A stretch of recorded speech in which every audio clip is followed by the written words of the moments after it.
എല്ലാ കൂട്ടുകാർക്കും നല്ലൊരു രാത്രി ആശംസിച്ചുകൊണ്ട് നമുക്ക് നേരെ ഗീതുവിന്റെ ഗോവിന്ദിന്റെ അടുത്ത ആഴ്ചയിലെ നല്ലൊരു പ്രൊമോ വിശേഷം കേട്ടാലോ. ആദ്യമായി കാണുന്നവരാണെങ്കിൽ ചാനൽ ഇഷ്ടപ്പെട്ട ഒന്ന് സബ്സ്ക്രൈബ് ചെയ്യാൻ മറക്കരുതേ. അതോടൊപ്പം തന്നെ കണ്ടുകൊണ്ടിരിക്കുന്ന എല്ലാവരുടെ സപ്പോർട്ടിലേക്കും തുടർന്നും പ്രതീക്ഷിച്ചുകൊണ്ട് നമുക്ക് നേരെ വിശേഷത്തിലേക്ക് അങ്ങോട്ട് പോയാലോ. അങ്ങനെ അടുത്ത ആഴ്ച നമ്മൾ കാണാൻ പോകുന്ന ഭദ്രനെ ഈ ഭൂമിയിൽ നിന്ന് തന്നെ ഇല്ലാതാക്കുവാണ്. രാധികാമ്മ വരുണൊക്കെ ചേർന്നിട്ട് വലിയ തന്ത്രങ്ങളൊക്കെ മെനഞ്ഞ് അവരങ്ങനെ ഭദ്രനിട്ട് പണി കൊടുക്കുന്നുണ്ട്. പക്ഷെ അങ്ങനെ ഭദ്രനിട്ട് പണി കൊടുത്ത് സുഖിച്ച് ജീവിക്കാന്ന് കരുതിയ രാധികാമ്മയ്ക്കൊരു വരനിട്ടും എട്ടിന്റെ പണി കിട്ടുന്നുണ്ട്. അതിന്റെ കുറച്ച് വിശേഷങ്ങളൊക്കെയാണ് നമ്മൾ അടുത്ത ആഴ്ച കാണാനായിട്ട് പോകുന്നത്. കഴിഞ്ഞ ദിവസം നമ്മൾ കണ്ടു പ്രിയ ജീവിതത്തിലേക്ക് മടക്കി കൊണ്ടുവരാനായിട്ട് ഗീതു ചില തന്ത്രങ്ങളൊക്കെ പയറ്റുന്നുണ്ട്. അങ്ങനെ വിനോദിനെ വിളിച്ച് വീട്ടിലേക്ക് വരുത്തുവാണ്. അവസാനം വിനോദ് വന്നു കഴിഞ്ഞപ്പോഴത്തേനും വരുണ് വിനോദിനെ പഞ്ഞിക്കിടുന്നുണ്ട്. ഇതെല്ലാം കണ്ടു കഴിഞ്ഞപ്പോഴത്തേനും പ്രിയയ്ക്ക് സഹിച്ചില്ല. പ്രിയ എന്ത് ചെയ്യണം, വേണ്ട വിനോദിനെ ഒന്നും ചെയ്യണ്ടെന്നൊക്കെ പറയുന്നുണ്ട്. പക്ഷേങ്കില് ഇതൊന്നും കേൾക്കാനായിട്ട് വരുണ് കൂട്ടാക്കില്ല. പക്ഷെ ഗോവിന്ദന് മാത്രം അതൊരു നാടകമാണെന്ന് അറിയത്തുണ്ടായിരുന്നുള്ളൂ. പക്ഷെ വരുണിന് അറിയില്ലായിരുന്നു. വരുൺ എന്ത് ചെയ്യുവാണ്, വിനോദിനെ പിടിച്ചിട്ട് അടിക്കുക. വിനോദ് വിട്ടുകൊടുക്കോ, വിനോദും വിട്ടുകൊടുത്തില്ല. വിനോദും അടിക്കുകയാണ്. അങ്ങനെ പരസ്പരം അവൾ കിടന്ന് പൊരിഞ്ഞടിയെ. അവസാനം വന്നപ്പോഴത്തേനും ഗീതു വന്ന് തടസ്സം പിടിക്കാൻ വരുന്നുണ്ട്. ഗീതുവിന് മനസ്സിലായി തന്റെ കയ്യിൽ നിന്ന് കാര്യങ്ങളൊക്കെ കൈവിട്ടു പോയെന്നുള്ള കാര്യം. പിന്നീട് ഗോവിന്ദ് വന്ന് ഇടയ്ക്കിലേക്ക് കയറി രണ്ടുപേരെ മാറ്റി വിടാനായിട്ട് ശ്രമിക്കുന്നുണ്ട്. ഈ ഒച്ചപ്പാട് ബേളമല്ല. അകത്ത് കിടക്കുന്ന പ്രിയ കേട്ടു. പ്രിയക്ക് എന്ത് ചെയ്യണമെന്ന് അറിയത്തില്ലാത്തൊരവസ്ഥയായിപ്പോയി. അപ്പത്തേക്കും ഭദ്രൻ അങ്ങോട്ട് വരുവാണ്. ഭദ്രൻ കുഞ്ഞിനെ കാണാനായിട്ട് അങ്ങോട്ട് വരുന്നേ. അപ്പം ഭദ്രൻ ഭയങ്കര സന്തോഷത്തോടെ ഒരു കുഞ്ഞിനെ കാണാനായിട്ട് അങ്ങോട്ട് കയറി വരുമ്പോഴാണ് ആ കാഴ്ച കാണുന്നത്. വിനോദിനെ വളഞ്ഞിട്ട് ആക്രമിക്കുന്ന രാധികാമ്മയും വരണം, പിന്നെ പിടിച്ചു മാറ്റാൻ ശ്രമിക്കുന്ന ഗോവിന്ദനെ എല്ലാരെയും കൂടെ. ഇതെല്ലാം കണ്ടു കഴിഞ്ഞപ്പോഴത്തേനും ഭദ്രൻ എന്ത് ചെയ്യണം, എന്റെ മോനെ തല്ലുന്നോടാൻ ചോദിച്ചിട്ട് ഓടിച്ചെന്ന് വരുണിനെ അടിക്കുവാണ്. പക്ഷേങ്കിൽ വരുണു ഒഴിഞ്ഞു മാറിട്ട് ഭദ്രനിട്ട് കൊടുക്കുവാണ്. അവസാനം അവിടെ കിടന്ന് വലിയ അടിയായി തീർന്നത്.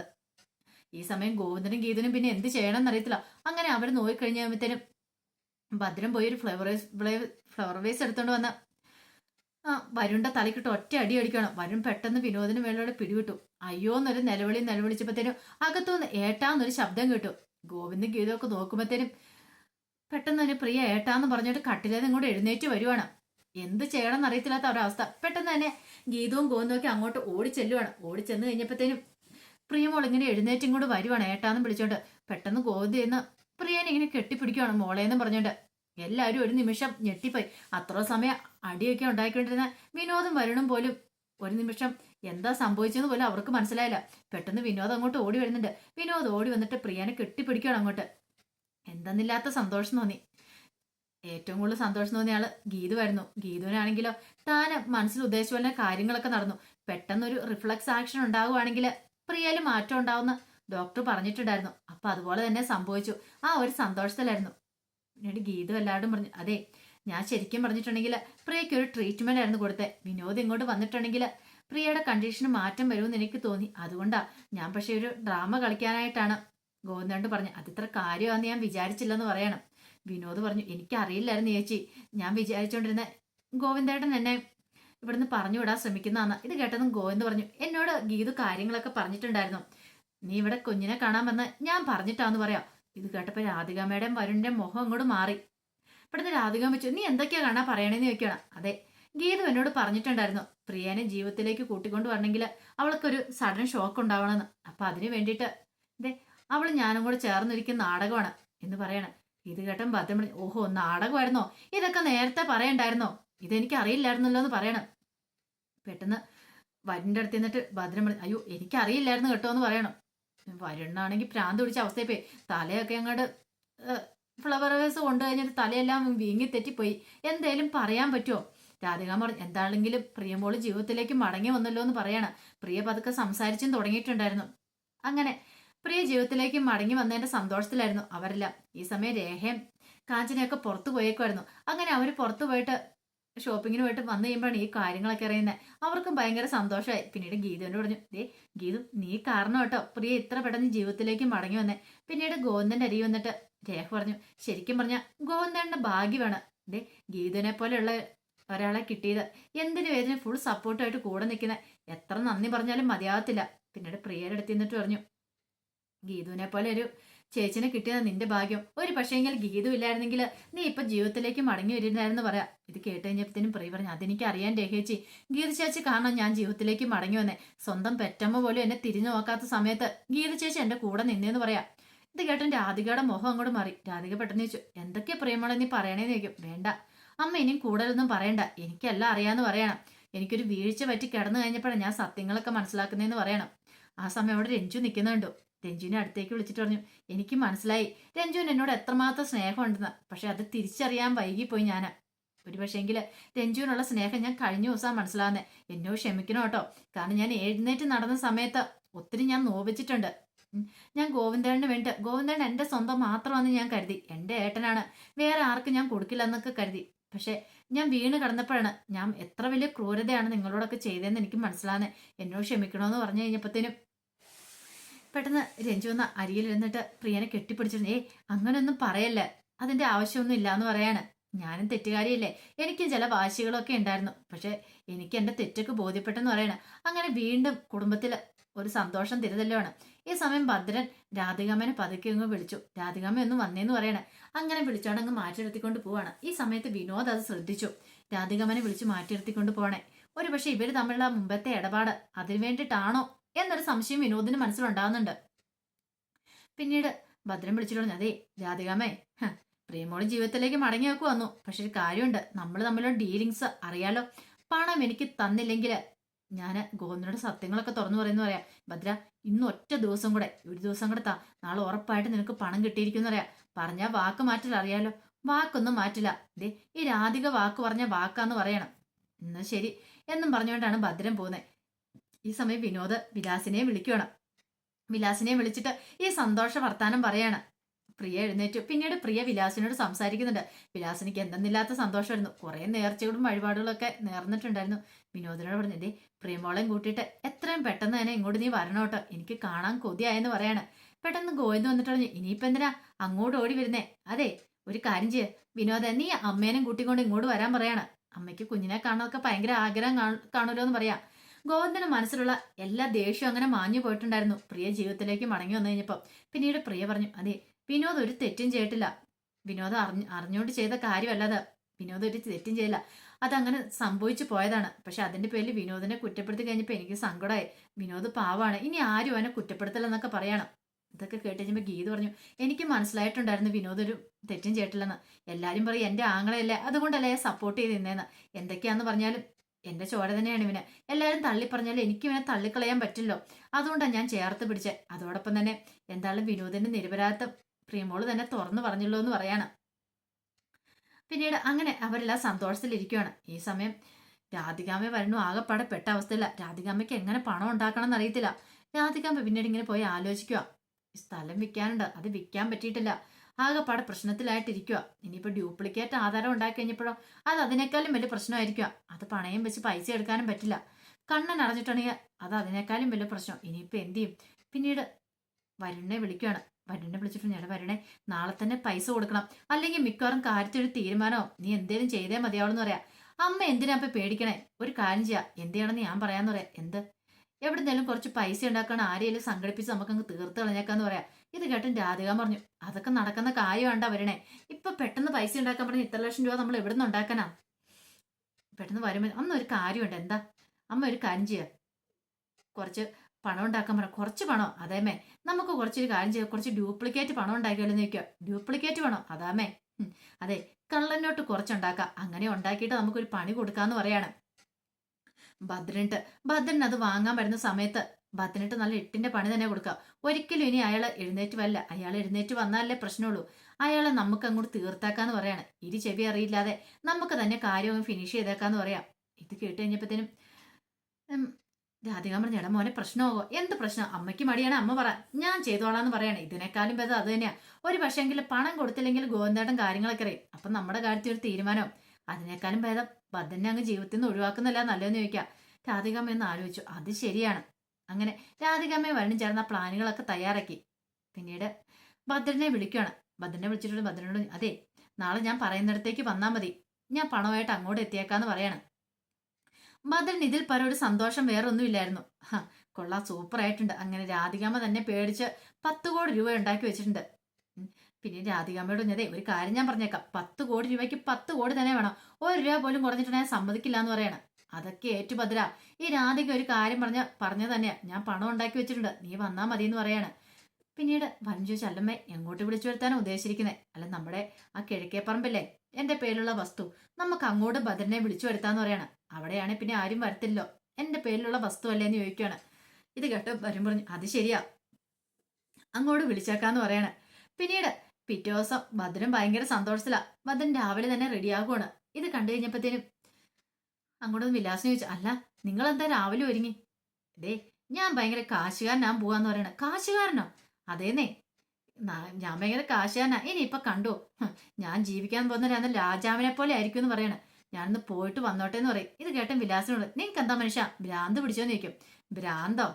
ഭ്രാന്തൊന്നും അല്ല, ഇത്രയും കാലം എന്റെ കഷ്ടപ്പാടിന്റെ ബലം എനിക്ക് അങ്ങനെ കിട്ടാൻ പോവാന്ന് പറയാണ്. നീ എന്നെ കുറിച്ചൊക്കെ ഇനി എന്താ വിചാരിച്ചോണ്ടിരിക്കണേ? ഇനിയിപ്പൊ ഭദ്രനെ വെറും ഭദ്രനല്ല, ഞാൻ ഭദ്രൻ മുതലാളിയാന്ന് പറയാണ്. വിലാസിനെ ഓർത്ത്, രാവിലെ ഇങ്ങനെ മദ്യപിച്ചിട്ടുണ്ടോ? ഏയ് മദ്യപിച്ചിട്ടില്ലാന്ന് തോന്നുന്നു, പിന്നെ എന്താണ് ഇങ്ങനെ ഒരു ലക്കുകെട്ട വർത്താനങ്ങളൊക്കെ പറഞ്ഞു. ആർക്കറിയാം, എന്തായാലും ആട്ടെ എന്നോർത്ത് വിലാസിനെ അധികം മൈൻഡ് ചെയ്യാനും പോയില്ല. അങ്ങനെ ഭദ്രൻ ഭയങ്കര സന്തോഷത്തോടു കൂടിയിട്ട് അങ്ങോട്ട് പോവാണ്. ഈ സമയം വരുൺ രാധികാമ്മയും കൂടെ വീട്ടിൽ നിന്ന് ഇറങ്ങി. അങ്ങനെ ഭദ്രൻ അങ്ങോട്ട് പോയി കഴിഞ്ഞപ്പോഴത്തേനും തന്നെ വിലാസിനെ വിനോദിനെ വിളിച്ചിട്ട് പറഞ്ഞു, നിന്റെ അച്ഛനെന്തോ രാവിലെ തലയ്ക്ക് ഓളമായെന്ന് തോന്നുന്നെന്ന് പറയണ. അതെന്താ അങ്ങനെ പറഞ്ഞേ? രാവിലെ എങ്ങോട്ടോ ഒരുങ്ങി കെട്ട് പോയിട്ടുണ്ട്, ഭയങ്കര കാശുകാരനാകുന്നൊക്കെ പറഞ്ഞാ പോയേക്കണേ. ഇത് കേട്ടൻ വിനോദിന് ചെറിയ സംശയം ഉണ്ടായി. എങ്ങോട്ടാന്ന് മറ്റും പറഞ്ഞെന്ന് ചോദിക്കും. ഇല്ലാന്ന് പറയണ. വിനോദ് അടുത്ത് ഇപ്പൊ രാധികാമ്മേനെ കാണാൻ പോകുന്നതാണോ? അന്ന് പൈസയുടെ കാര്യത്തെക്കുറിച്ചൊക്കെ സംസാരിച്ചിട്ടുണ്ടായിരുന്നു. ഒരു പക്ഷേങ്കില് പണം മേടിക്കാൻ അങ്ങനെ രാധികാമ്മ വിളിച്ചിട്ട് പോയതാണോ? ആ ഒരു സംശയം വിനോദിൽ ഉണ്ടാവുകയാണ്. എന്തേലും ആട്ടെ, വരുമ്പോ അറിയാലോ എന്തായി തീരും നമുക്കറിയാം എന്നൊക്കെ ഓർത്തുകൊണ്ട് വിനോദം കൂടുതൽ കാര്യമാക്കാനായിട്ട് അങ്ങോട്ട് പോയില്ല. പിന്നീട് രാധികാമ്മയുടെ ആ പറമ്പിലേക്ക് ഭദ്രനെ വിളിച്ചു വരുത്തുവാണ്. അങ്ങനെ ഭദ്രൻ വന്നു. ഭദ്രൻ വന്നു കഴിഞ്ഞിട്ട് രാധികാമ്മ പറഞ്ഞു, എന്തായാലും രാധികാമ്മയ്ക്ക് വൈകിയാണെങ്കിലും പണം തരാനായിട്ട് തോന്നിയല്ലോ, നല്ല കാര്യം. എന്നാലും ഇപ്പോഴെനിക്കൊരു സമാധാനം. പറ്റിച്ച് കടന്നു കളയാൻ എനിക്ക് നല്ല ടെൻഷൻ ഉണ്ടായിരുന്നു. അങ്ങനെ പറ്റിച്ച് കളയാൻ പറ്റില്ലോ, തെളിവുകൾ എന്റെ കയ്യിൽ ഇരിക്കുമല്ലേന്ന് ചോദിക്കുക. ഇത് കേട്ടാൻ രാധികാമ്മ പറഞ്ഞു, തെളിവ് ഭദ്രന്റെ കയ്യിലുണ്ട്, അതൊക്കെ സംഭവിച്ചു. പക്ഷെ ഒരു കാര്യമുണ്ട്, പണം കൈമാറുന്നതോട് കൂടിയിട്ട് ആ തെളിവുകൾ തരണം, ആ തെളിവുകൾ നശിപ്പിക്കണമെന്ന് പറയാം. ഭദ്രൻ പറഞ്ഞു, അത് പിന്നെ പറയേണ്ട കാര്യമുണ്ടോ? അത് ഉറപ്പായിട്ട് തന്നിരിക്കുമെന്ന് പറയാണ്. എന്നാ വരാൻ പറയാണ്. അങ്ങനെ ഭദ്രനെ വിളിച്ച് അങ്ങോട്ട് കയറിക്കൊണ്ട് പോവാണ്. അല്ല രാധികാമ്മ, ഇതേതാ സ്ഥലം? ഇതെന്റെ ഒരു സ്ഥലമാന്ന് പറയാണ്. അല്ല ഇങ്ങോട്ടാരും വരത്തൊന്നുമില്ല, ആ കാര്യം ഓർത്തിട്ട് ഭദ്രൻ പേടിക്കേണ്ടെന്ന് പറയണം. അങ്ങനെ ചെന്ന് കഴിഞ്ഞപ്പോഴത്തേനും വരുൺ അവിടെ നിൽക്കുന്ന കണ്ടു. പിന്നീട് രാധികാമ്മയും വിളിച്ചോണ്ട് പോയി. അപ്പം വരുണോട് ആ പെട്ടി എടുക്കാൻ പറയണം.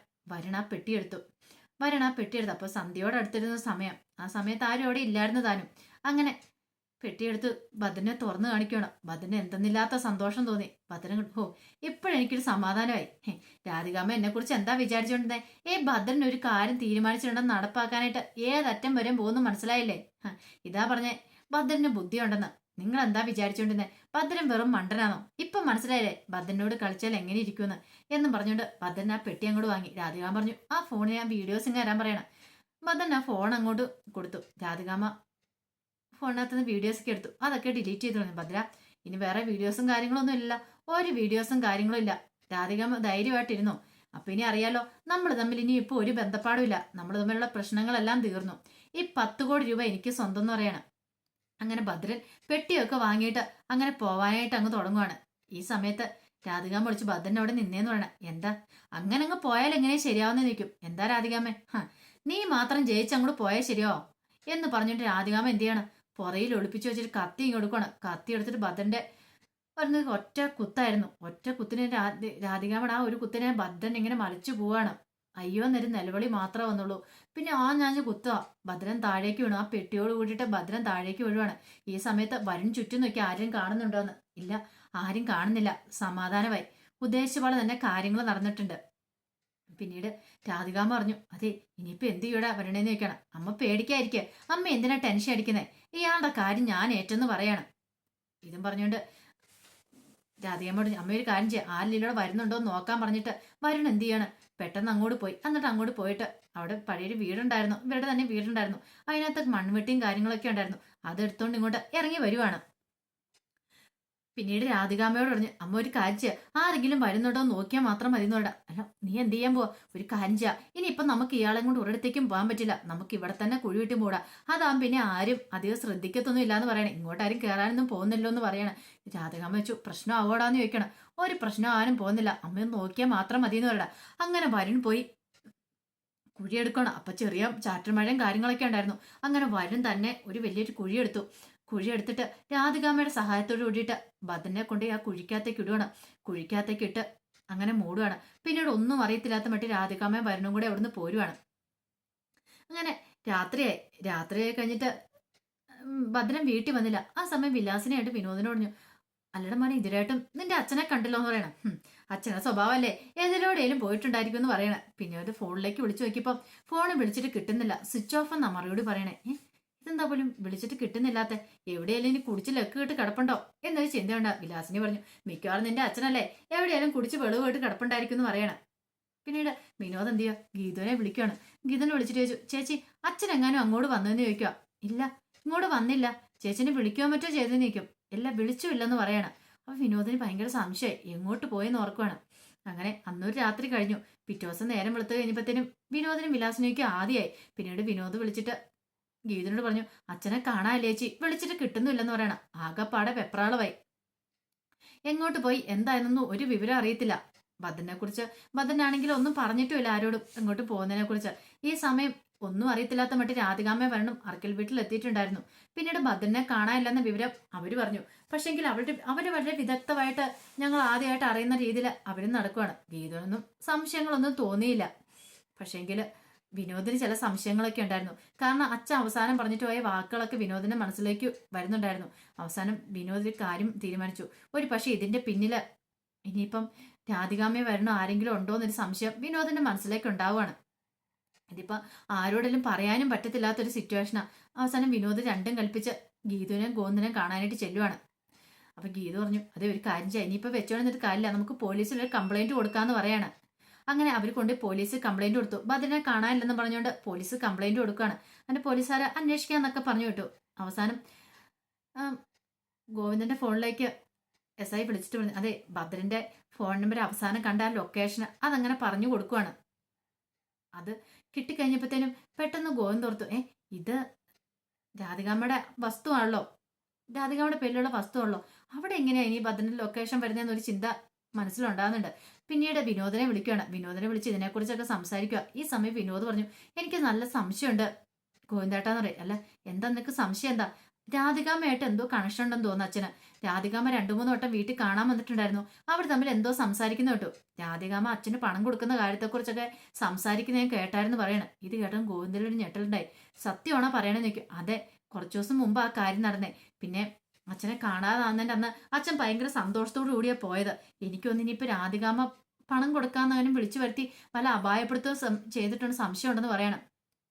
ഇത് കേട്ടതും ഗോവിന്ദന് സംശയം ഉണ്ടായി. പെട്ടെന്ന് ഗോവിന്ദൻ പറഞ്ഞു, ഒരു കാര്യം ചെയ്യാം, നമുക്ക് ആ സ്ഥലത്തൊന്ന് പോയി നോക്കാന്ന് പറയണം. അങ്ങനെ വിനോദും ഗീതവും ഗോവിന്ദും കൂടെ അങ്ങനെ അങ്ങോട്ട് ചെല്ലുവാണ്. അപ്പം നല്ലൊരു മഴയുള്ള സമയമായിരുന്നു. പിന്നീട് കുഴയും ചൂടി ഗീതവും ഗോവിന്ദും കൂടെ അങ്ങോട്ട് വരുമ്പം വിനോദ് പറഞ്ഞു, ഒരു കാര്യം ചെയ്യാം, നിങ്ങൾ പതുക്കെ ഞാൻ അവിടെയൊക്കെ നോക്കിയിട്ട് വരാമെന്ന് പറഞ്ഞുകൊണ്ട് അങ്ങോട്ട് കയറിപ്പോ. അങ്ങനെ വീടിനകത്തു കൂടെ ഒക്കെ പോയി നോക്കി. ആ സമയം പ്രിയ ആണെങ്കിലും ഗോവിന്ദാണെങ്കിലും അവിടെയൊക്കെ നോക്കി, ആ വീടിനകത്തൊക്കെ നോക്കി. പക്ഷെ വീടിനകത്തൊന്നും കണ്ടില്ല. ഇനിയിപ്പോ എവിടെ പോയതായിരിക്കും? ഫോണിന്റെ ലൊക്കേഷൻ കാണിച്ച് ഇവിടെയാണല്ലോ, പക്ഷെ ഇവിടെ ഇല്ല. അപ്പൊ ഇനി എവിടെ പോയി കാണുമായിരിക്കും എന്ന് ഒരു സംശയം ഉണ്ടാവും. വിനോദ് പെട്ടെന്ന് പറഞ്ഞു, ഒരു കാര്യം ചെയ്യാം, ഞാൻ എവിടേക്ക് ഒന്ന് പോയി നോക്കട്ടെ, പറമ്പിൽ കൂടെ ഒക്കെ ഒന്ന് പോയി നോക്കാന്ന് പറഞ്ഞിട്ട് വിനോദ് പറമ്പിനെ അങ്ങോട്ട് പോയി നോക്കാനായിട്ട് ഞങ്ങൾ പോവാണ്. അപ്പൊ അവിടെ മൊത്തം തെളിഞ്ഞു കിടക്കുക. അങ്ങനെ പോകുമ്പോഴേ വിനോദ് പെട്ടെന്ന് ആ കാഴ്ച കാണുന്നേ.